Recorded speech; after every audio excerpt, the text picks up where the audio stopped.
So, in the book Atomic Habits, James Clear talks about the secret to self control. What is the secret to self control?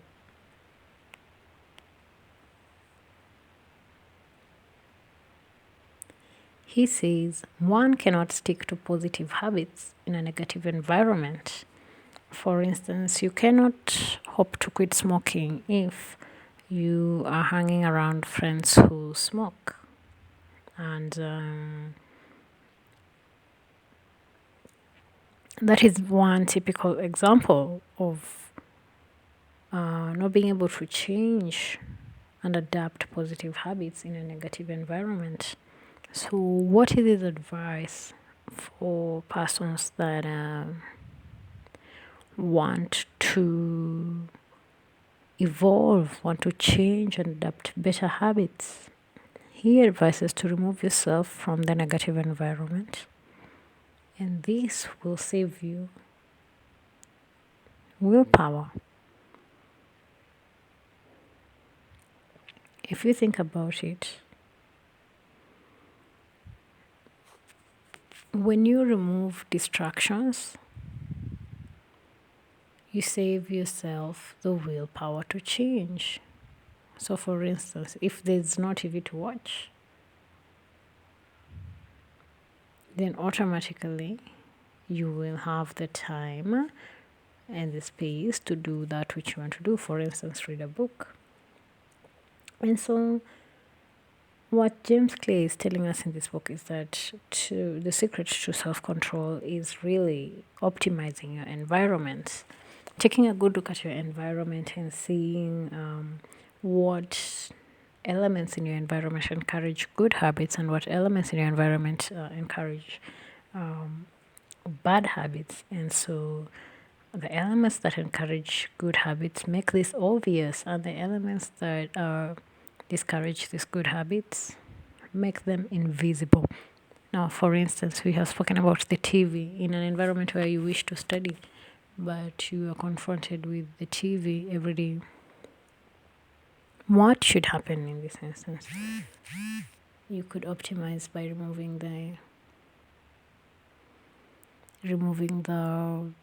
the TV where possible, or moving it to a location where you do not see it when you need to work. For instance, some people sleep with their TV in their bedroom, and obviously this is a huge distraction when you want to wind down. So removing the TV is a big help.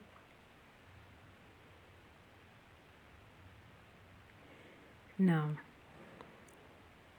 when you make the elements, or rather the cues of good habits obvious, then you're able to not have to fight your self control. Now, one of the ways that I have done this is by removing junk food from the house. I bring in junk food when I want to eat it, but when I do not want to have junk food, I will not have junk food in the house. And so it will be Saturday night, I'm watching a movie and I feel I'm craving something. There will be nothing else to eat except mangoes. And that is how I adapt good habits in my life. Now,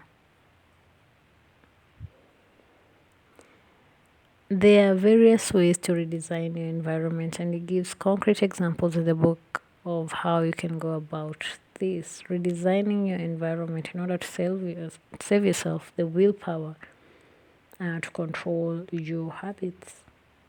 Now, what it involves mostly is removing distractions. For instance, I would find myself looking at social media every time I go to sleep, and it would eat into my time. I would look and look and look. It's like an endless tunnel. And then I would sleep late, and then I would wake up late, and it became a cycle. So what did I do? I took my phone, I put it away outside of the room, bought a normal alarm clock, set the alarm, and put my phone in another room. That way, when I go to bed, all I have to deal with is my phone is away, and so the only distraction I have is really what I choose to indulge in at that time. Perhaps if I want to read a book and then I fall asleep. And so I'm able to monitor my time in the absence of my phone. If you feel that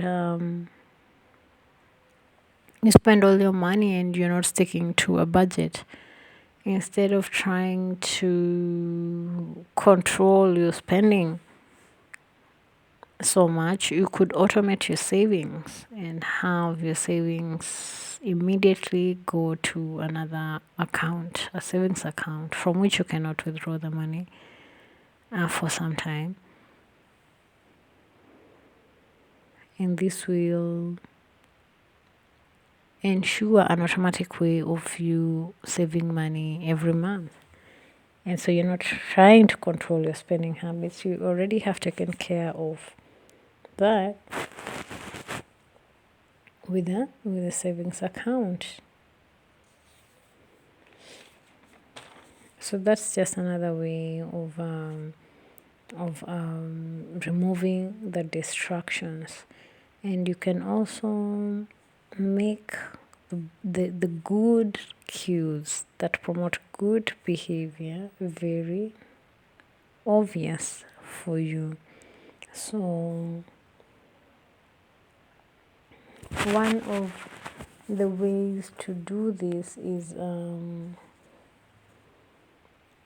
for instance, if you like to read, you can place a book on a chair on which you like to sit every time you come in from work. And so every time you come in from work, you'll see the book on your favorite chair and you'll have no option but to pick it up. And so you have made that good habit obvious.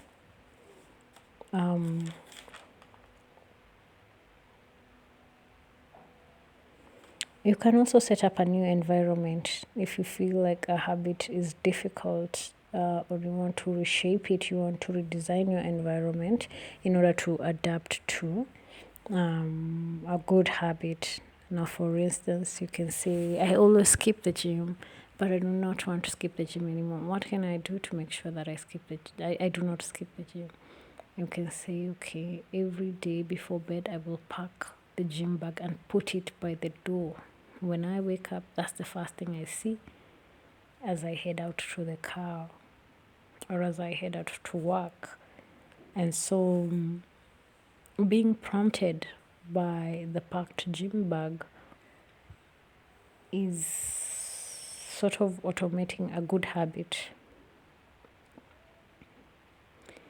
You can also assign,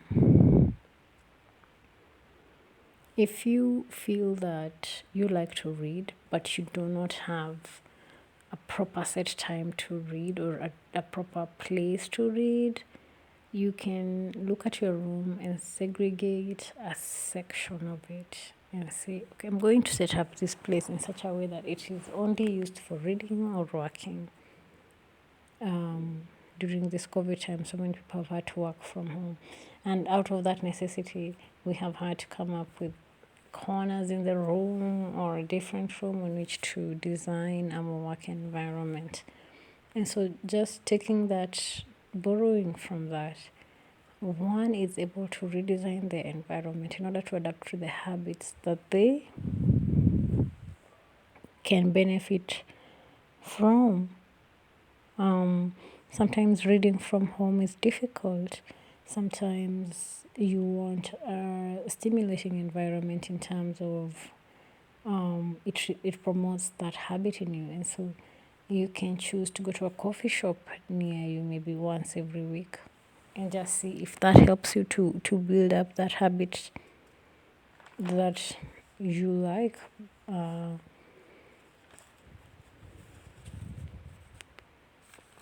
perhaps the habit of reading.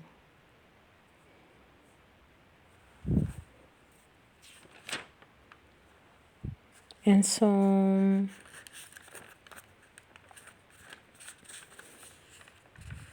this is what James Clear teaches us about self-control. He says you cannot beat self-control.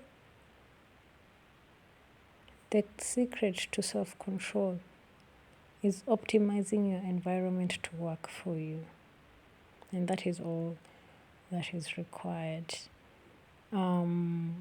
Make the good cues obvious and make the bad cues invisible. So let me know in the comments what you hope to do in implementing this tip that James Clear gives us in the book Atomic Habits.